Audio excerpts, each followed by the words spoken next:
Hey everybody, Nick the Record Lover here. It's Sunday, October 29th, 2023. How's everybody doing? I'm doing great. This video is going to be about what I've been listening to lately and some great finds that I picked up at my favorite record store, Double Decker Records in Allentown, PA. So let's get started. As I was looking at all kinds of stuff last night, I was there last night, Saturday, and I found this picture sleeve for the Young Rascals for their single "Come On Up" and "What Is the Reason." And this is an imported picture sleeve because there was no picture sleeve for it in the United States. And this is what the record looks like overseas. Uh, it's a yellow label, yellow Atlantic label. It's "Come On Up" and there's "What Is the Reason." You can see it. And "What Is the Reason" is my favorite Young Rascals song, as they did well by the Young Rascals actually. But C is my favorite when they were the Rascals. But as the Young Rascals, it was "What Is the Reason." "What Is the Reason" was supposed to be the A side. I remember Felix Cavalieri being on 95.5 WPLJ, and this is way back, I think, in the 90s, late 80s, early 90s. And they were talking about another single that Atlantic chose to be on the A side, and it wasn't supposed to be that way. And Felix Cavalieri said it was the same thing with the song "What Is the Reason." "What Is the Reason" was supposed to be the A side, but Atlantic chose "Come On Up" apparently because the song, says "Come on up, baby, and we'll have a good time.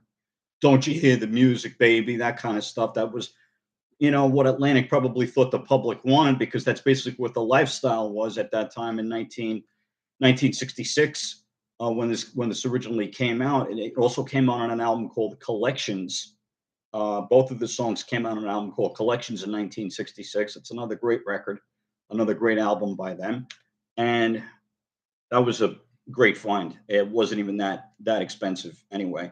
I just love picture sleeves, and this is one that I was glad that I found. It's a great picture of the four of them, and it has the Atlantic logo on the bottom. So that was my purchase last night. Now over the last couple of weeks, I picked up a few things that were too good to pass up. So I found the best of the Doors on quad disc. Now this is a four-channel recording, and I only have a stereo system. But as I was listening to it that day, I test the records as I buy them at the store because they do have two turntables to sample the albums or the singles that you want to buy. And this is like a four. This is a four channel. It even has the uh, inner sleeve inside that describes quadradisc. So how the process works or how it worked back in the 70s. So here's the cover of Best of the Doors. This was released as a regular album as well, just in plain stereo. And here's the back cover um, with the rest of the gang. So, and here's the label. I put it in a fresh sleeve. This is on the Quadra disc. This is on the Elektra label. I also have another album on Elektra. It's Judy Collins, and it's also in, I think it's Colors of the Day, and it's also in quad. And um, both sides now sounds quite different on it. Even though if you have a stereo system, the mixes were different. Um, even on a stereo system, I think that "Hello, I Love You" was a little bit different because I played some of these tracks. "Hello, I Love You" was different. "Light My Fire" is different. It's the six. It's the long version of the song. So um, yeah, CD four channel discrete. So it was like for four channels back then. It was supposed to be two in front of you and two behind you, like all around, surrounding you. The sound. I do have other quad albums. I have Bridge Over Troubled Water in quad. I have two Chicago albums in quad. I have Chicago, which is the fifth album in quad, and I have the second album in quad, and they both sound really good. Uh, you know, so like I said, if you have a stereo system, you'll be all right with that too. And this I picked up at a different record store last week. It's a place called Spin Me Round. It's a Santana Abraxas, and it did come with a poster. But unfortunately, the copy that I looked at another record store did have the poster, but the cover had more wear on it. I think the price was more for the poster that came with it, and it's a second pressing on Columbia. The original Abraxas is the inner cover, the gatefold cover, and this is a second press because it has the Columbia perimeter around it.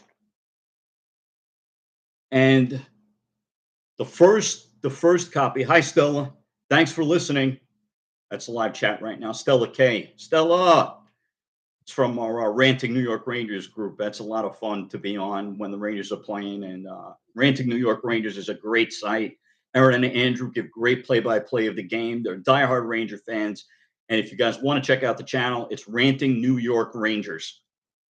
There's a game tomorrow night at 7:30. So if you're just a hockey fan or if you're a big-time Ranger fan, that's the channel for you because they're so kind, Aaron and Andrew. They're great. I mean, the people that are inside the chat are wonderful. I mean, we get different fans of teams that just like to watch the game, just like to tune into Aaron and Andrew. So definitely check out that.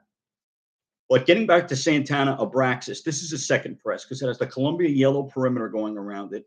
The first press was a 2-eye label, and 360 sound stereo was at the bottom. It's not that easy to find. I haven't seen one, but this is the first time that I ever picked up the record. But I do have the first album, just called Santana, with the lion on the front. But if you look in closely, you see all different pictures, and that has Evil Ways and Jingo on it.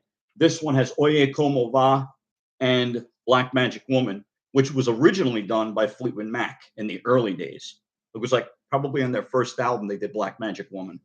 But Santana does a great version of it. I didn't learn until much later on that Fleetwood Mac did the original, and that was the Peter Green era of Fleetwood Mac. So this doesn't have the poster in it, unfortunately, but I've seen the poster and it'd be nice to have. But what it is, it's white on the back, and it's in the middle. It's just them in black and white. It's not. I thought that the poster would be of the cover at least, but maybe down the line I could get one with a poster. But I really just want to hear the record. I mean, just for now anyway, because Santana was great. Carlos Santana. He had a couple of guys that went on to be in Journey after this. So this is a nice album. I gave it a little bit of a listen, and it's really nice music. This is from September of 1970, by the way. Put that right back in the plastic sleeve. There we go. And here's one that I'm not sure if I had the original label or not. This is John Barleycorn Must Die by Traffic, which features Steve Winwood. Now, I looked at this, and I did buy this a while ago, but the cover is very dark, and there are later copies where the cover is more grayish and would probably have like the second United Artists label. But this one came with a uni insert, which was Universal. So this is United Artists, and this is the black and orange, because this is a 1970 album, and this is the black and orange label, which is the first press of the LP, because I checked online and my friend checked online for me. So this is black. This is the black and orange over here with the UA, and the very early ones for like the first Traffic album. Just it was originally supposed to be called Heaven Is in Your Mind, and that was on a pink and orange label. The old label was pink and orange, and my copy of that says that the label says Heaven Is in Your Mind. It doesn't say Traffic.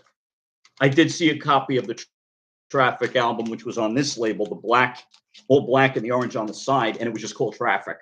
So they might not have changed. This is a great album too, by the way.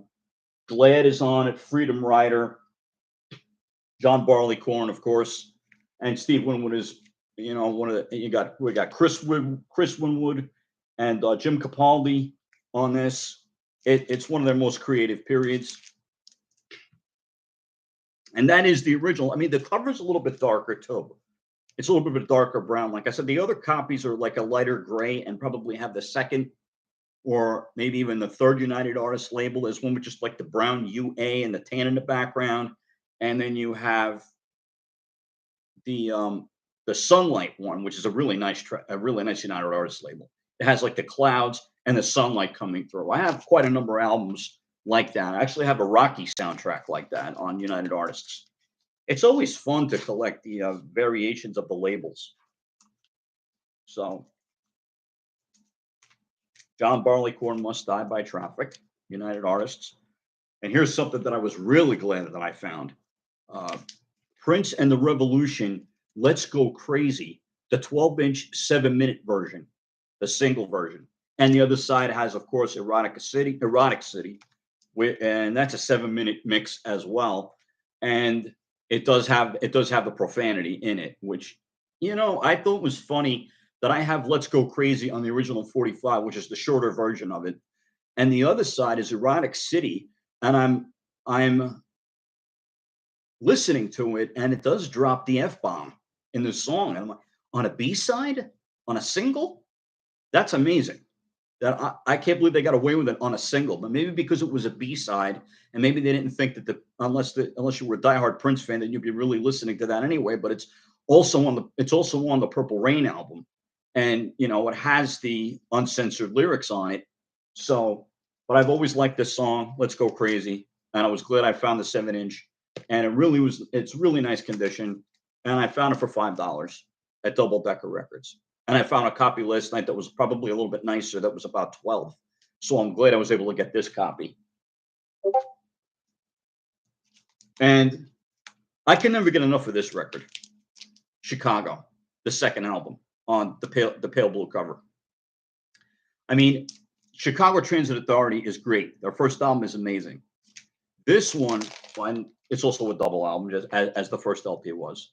They had to unfortunately change the name of the group from Chicago Transit Authority to Chicago, because Chicago Transit Authority, the transit company, had a problem with a record being named after their company. So, I mean, seriously. But this is the original Columbia 1970 album. I always try to find like really clean copies of this, and this was really clean for $5. I have ones that are second presses. I have ones that are 360 sound labels, and this one came in very nice inner sleeve. And here it is, just called Chicago. Now, some copies on the label say Chicago 2, but that's the later copies. The early copies just say Chicago, because Columbia added the Roman numerals starting with the second Chicago album. It wasn't it was the group that did it. All the albums were called Chicago, except for the later ones. Hot Streets, obviously that one didn't have a number on it. Chicago 9 was the greatest hits, where they're painting the wall. So, but it wasn't called Chicago 9. It was just called Chicago Greatest Hits. So that was up until 1974, and that album came out in 75, and that's also in quad. So this was also in quad, Chicago. I think most of the albums, except for their live album, the Carnegie Hall one, that was supposed to be released in quad, but it wasn't released in quad. Probably, I don't think it was due to the cost, because it was four records in that set. It was because Chicago wasn't too happy about the way they sounded on that record.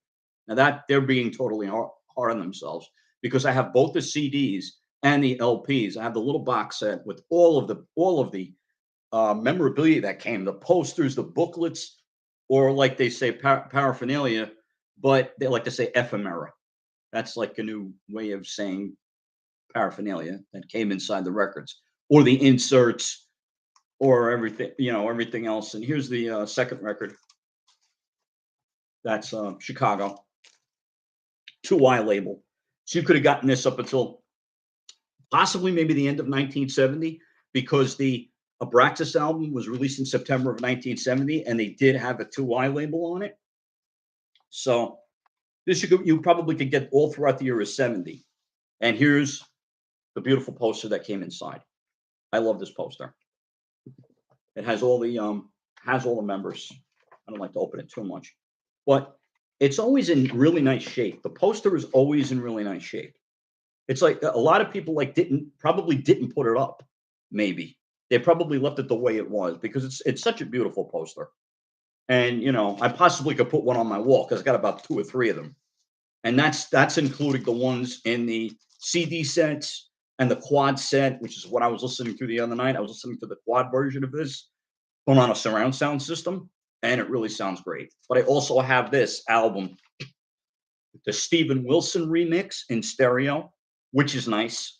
It's very clean. I have it in a Chicago box set, which has, I think, the first 5 albums in it. I want to say it was 6, or maybe even 7. It might have up to Chicago 7, which is not Chicago 7. It's just Chicago. But that was when they slowed down a little bit. I think the Call on Me is on that.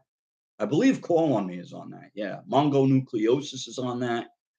I've Been Searching So Long, and Wishing You Were Here, which features Carl Wilson and Al Jardine and Dennis Wilson of the Beach Boys singing backup. They actually did that on New Year's Rockin' Eve, Dick Clark, from New Year's Eve 1974 into 1975. And they were singing together on that.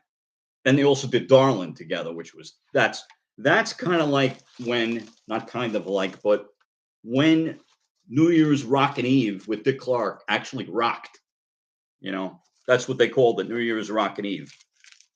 And yeah, and Chicago and the Beach Boys together, I mean, they cleaned up live between 74 and 75. The Beach Boys didn't even have a new album out. Chicago did, but the Beach Boys didn't.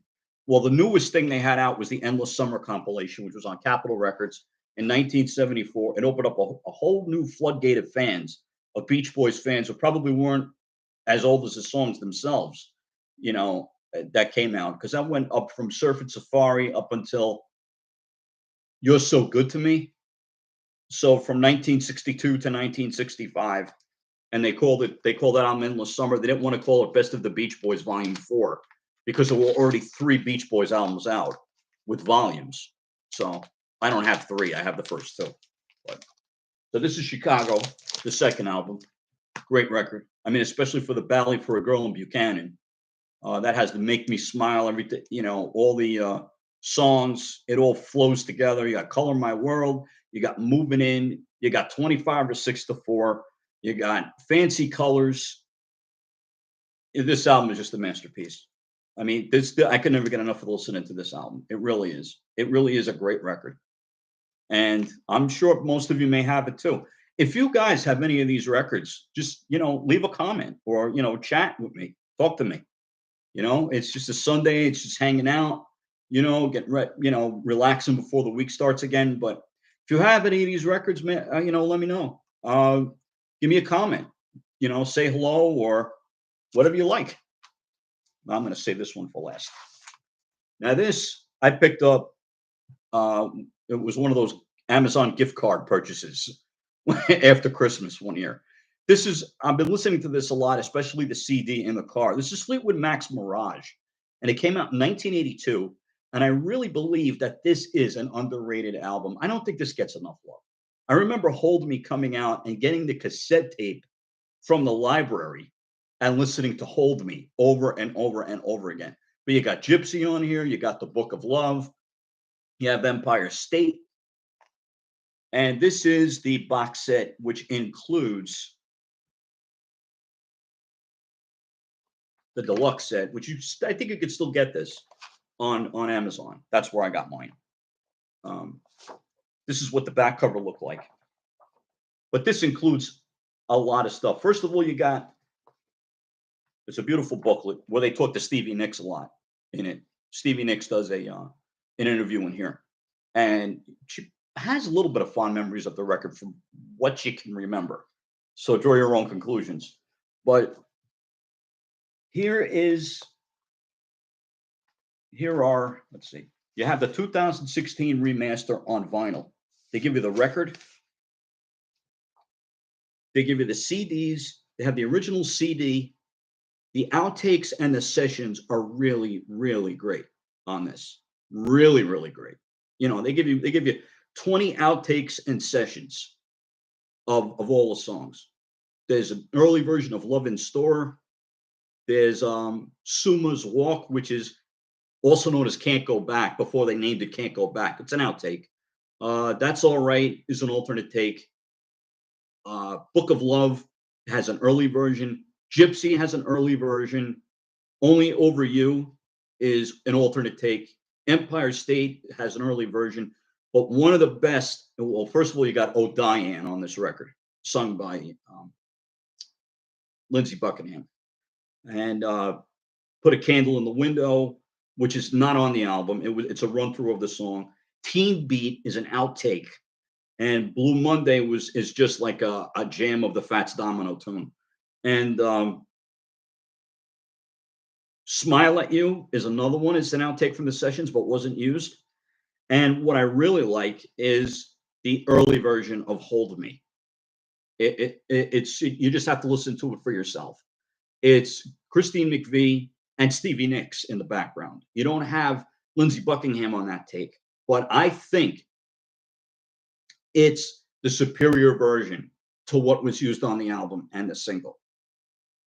I mean, and that's my opinion, because you don't have Lindsey Buckingham, but you have it on you have him on the single and the LP and the cassette, of course. But I really think that Christine McVie's early version, the piano intro is longer. There's more backup vocals. There's more, ad-lib vocals that Christine McVie is. It's just like she's giving a feel to the song. But I do love, of course, I do love growing up. I did grow up with Hold Me on the cassette, and and listening to it on the radio. And the video for that is them in the desert, and it's like I could almost even without seeing the video, it was always like a dreamy kind of song to me that you could, it feels like you're on a beach or it feels like you're on an island, seeing the waves and everything. And if you watch the video, it's almost similar to that. So now disc 3 has Live at the Forum, Los Angeles, California, October 21st to 22nd of 1982. You get 13 tracks.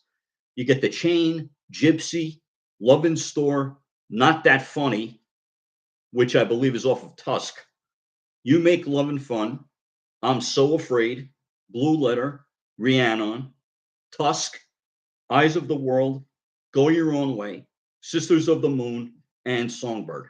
That's a pretty eclectic list to do live in 1982, because maybe the fans might have been wanting more of Rumors or Tusk, or the first 2 Fleetwood Mac albums that had Lindsey Buckingham and Stevie Nicks. But it's pretty decent of a live set. I really enjoyed the outtakes and the sessions. I mean, they were very, very generous with this. And disc number 4 has the surround sound mix, the 5.1 surround sound mix of this album. It also has a 24-bit 96 megahertz stereo version of the album. So it's an alternate stereo version, but you get like the 2016 regular version inside it as well. But let me tell you, this album in 5.1 surround sound is amazing. Amazing. There are things that you can't hear on the original master. Hold Me is completely different on this. There's extra vocals, and before they go into that final piano and back into the final chorus, you can hear Buckingham screaming. I mean, screaming, but I mean he's screaming in tune. But it's like, my God, I never knew it was like that. And it's all mixed down for stereo. They can't use all of those channels, but it's amazing in 5.1. And I almost was expecting it to be, and listening to Empire State and the Book of Love. Wow. 5.1 is absolutely just, it's like seeing 7 Wonders all at one time.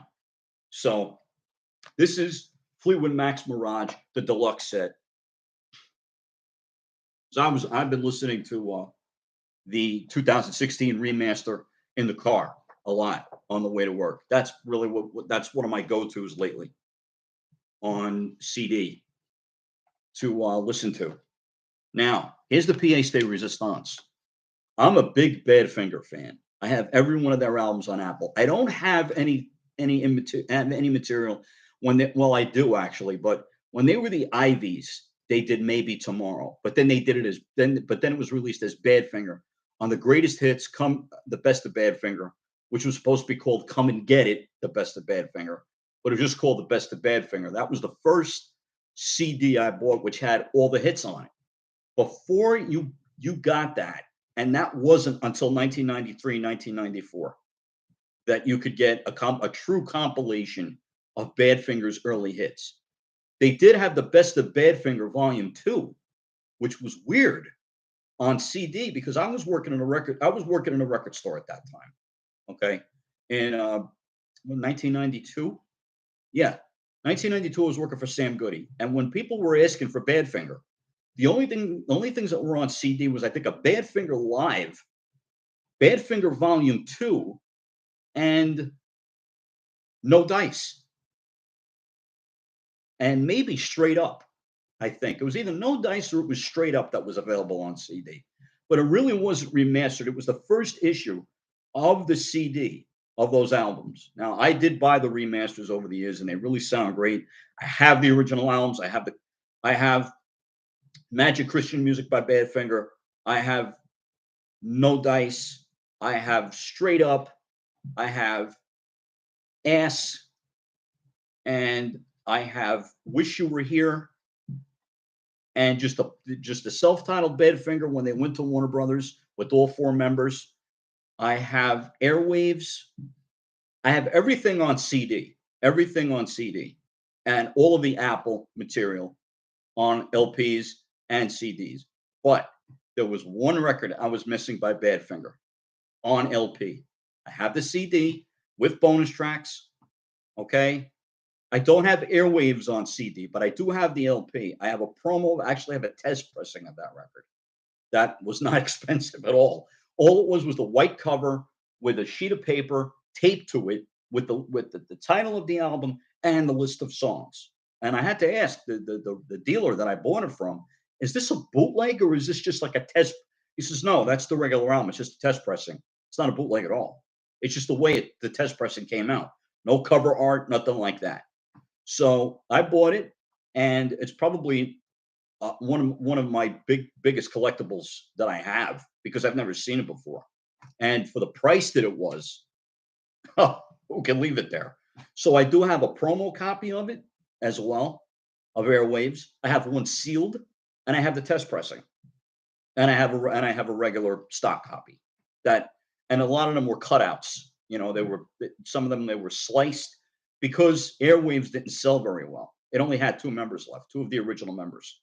So because of the loss of Pete Ham and Tom Evans, rest in peace to those 2. Because Badfinger was a great group.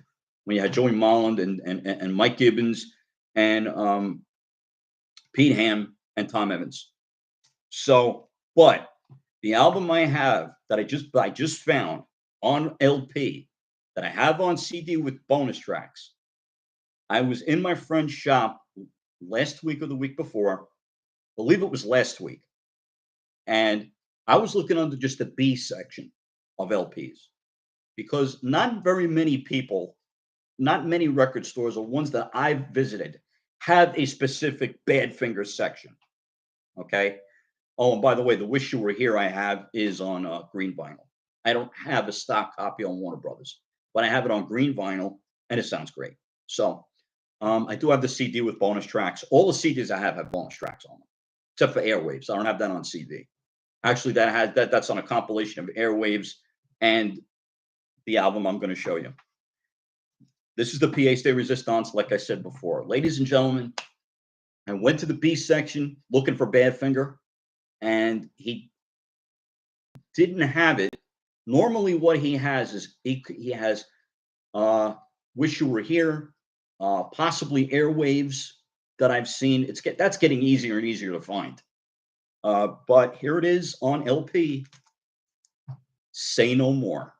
This is the last LP Joey Molland did as Badfinger on Radio Records.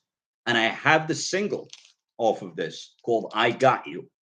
And it's a promotional 45 on the Radio Records label. I believe they're both in stereo. I don't think it's a mono and stereo promo, but don't quote me on that. I know it's a promo 45. It's not a white label promo. I can't believe I found this. But what happened is I was about to leave the shop, and I always look at the new arrivals once more because they do put more new arrivals in as people are shopping because they get records in every single day. They get collections upon, this is Double Decker Records. I've been going in there for 17 years. They get collections upon collections upon collections, and a lot of stuff they sell right away. A lot of stuff they keep. There are guys that come from all over the country and even out of the country that come to Double Decker Records. They come from Japan. They come from all over the world to shop at Double Decker Records. And Jamie and Chris, they're great. They're absolutely great. And there is in another room, there is BEK Hi-Fi. And it's Barry and Eric, and they sell great audio equipment. If you ever visit there on St. John's Avenue in Allentown, Pennsylvania, okay, they have great audio equipment for anybody's price range, okay? Anybody's price range. Check them out, BEK Hi-Fi, okay? That's Barry and Eric. They're a father and son team, and they sell all kinds of audio equipment. I mean, from Audio Technica all the way up to you name it. They have it. Or they could get it for you. So if you want a $10,000 turntable, they could get it for you. If you want like a $500 turntable, they can get it for you. They can order it for you. Just tell them what you're looking for. Tell them what your price range is, and they'll get it. That's not a problem for them. And I'm very happy with the turntable I bought from them and the speakers. And they're actually coming to just upgrade my stylus this Wednesday. So I will be playing all this vinyl very soon again, because my needle is kind of like it's just worn. I bought it 3 years ago, so it's time to change. So, but getting back to Badfinger, Say No More, I just rifled through fingered through the new arrivals. I found this $8. Okay, a promotional copy, not for sale, of Say No More on Radio Records. Here's the list of songs. I couldn't believe it. I couldn't believe I found this. And my friend Jamie used to be, you better believe it. It's $8. It's a promo. I'm like, okay. And the owner put in actually a nice clean sleeve. Now it's not a promo.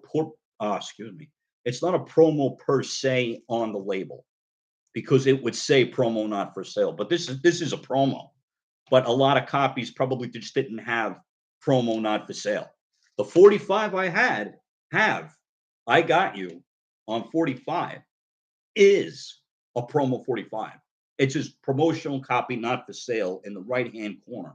And it has the Radio Records label, and I Got You is a great song. I mean, this is an underrated album, Radio Records. I'm sorry, Say No More on Radio Records. It's Badfinger. There's some rock and roll. Is rock and roll on him. Is rock and roll on airwaves. There's, that was when it was down to two members. It was Mike Gibbons and Joey Molland. So they did go on with the name Badfinger. Maybe I would say maybe in tribute to Pete Ham and Tom Evans, or it could have been for financial reasons. But I would like to think that they went on and continued the tradition after Pete Ham and Tom Evans went on to the spiritual reward back in the 70s. If you ever watched their documentary, the music is great. I try to shy away from documentaries about the band because they went through too much as a band. They just got screwed around with. They hardly made any money. The guy that was their producer kept the money. They weren't seeing any of it. Apple Records kept on screwing them, and most likely that's probably when they went to Warner Brothers with the self-titled Badfinger, where you have the woman who's smoking the the cigarette in the holder, and she's looking to the side. And on the back, they're all on horses, all four of them. And that's the first album on Warner Brothers. The last album released by Badfinger on Apple was Ass, and it shows the donkey on the cover going after a carrot, with the hand coming down from the sky, feeding it a carrot, or holding the carrot above the donkey, which might have been an inside thing. So that's a good album. And actually, Todd Rundgren produced that record. And Todd Rundgren, from what I understand, was a very hard-headed producer. I think he produced some of Straight Up as well. George Harrison produced some of Straight Up and actually plays slide guitar on Day After Day. And well, Pete Ham and George Harrison play slide guitar on that. But Todd Rundgren, they were like, Todd Rundgren was a little hard on them. He's like, well, the deal was with Todd Rundgren was, do you want me to be a nice guy, or do you want to have a good album? Do you want me to be your friend, or do you want to have an album that's going to sell? So those are the conditions that prevail, especially in show business and especially in recording. But these are what I found. This is what I look forward to listening to, and what I have been listening to. I've also been listening to Smiley Smile, the Beach Boys. This is the mono and stereo versions on CD, and this is a true stereo mix on here. I do have a reissue in mono on LP, and it sounds really good. It's really, really good, and really the original mono mix is really, really good. I have the Brother Records stereo copy, which came out in September of 1967, but it's not true stereo. It's duophonic. It says on the label that it's stereo, but if you look at the plates, the wax, it says DT 9001, which means it's in duophonic, not real stereo. But that's all I got for you guys, and I'm glad I was able to do this live video today. And I'd like to say thank you to Stella. Hi, Stella. Thanks for promoting my channel in Ranting New York Rangers. Definitely check out Ranting New York Rangers. Like I said, BEK Hi-Fi. They're on St. John's Avenue in Allentown, PA. Just look them up online. You'll find them. They're on Facebook. You could get them. You can email them. They have a phone number. You could call them. They're amazing as well. But these are the records that I've been listening to and that I bought recently. And I'm glad I was able to share them all with you. And I hope to do another live video again, possibly about the Creedence Clearwater Revival, the singles collection, because I will be getting my needle on Wednesday, and it'll be great to listen to vinyl again. So signing off, Nick the Record Lover here. I'm glad you joined me here today. Have a great day. Thanks again to everyone. Stella, thanks again. Sweetheart, I hope you're feeling better. And I'm looking forward to joining the new Ranting New York Rangers tomorrow night, Monday night at 7:30. Let's go Rangers. Let's go record collecting. Let's go music. And if music be the food of love, play on. Give me excess of it. Love you. Bye.